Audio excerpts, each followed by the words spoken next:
તો આજે અમદાવાદ શહેરની 606મી વર્ષગાંઠ ઉજવવામાં આવી રહી છે, ત્યારે મહાનગરપાલિકાના અધિકારીઓએ અનોખી રીતે શહેરની વર્ષગાંઠ ઉજવી।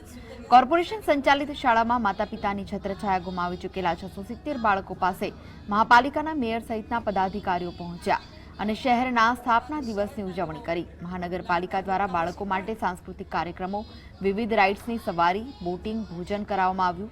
તેમજ અમદાવાદ શહેરને 606 વર્ષ થયા છે, ત્યારે 606 રંગબેરંગી ફુગ્ગાઓ છોડીને પણ સ્થાપના દિવસની ઉજવણી થઈ। આ ઉપરાંત માતા પિતાની છત્રછાયા ગુમાવી ચૂકેલા દરેક વિદ્યાર્થીને મહિને 3000ની સહાય રૂપિયા મળી રહે તે માટે સરકારી યોજનાના ફોર્મ પણ ભરાવવામાં આવ્યા। આજે અમદાવાદનો જન્મદિવસ અમદાવાદ મ્યુનિસિપલ કોર્પોરેશન અલગ અલગ રીતે દર વર્ષે જન્મદિવસની ઉજવણી કરે છે।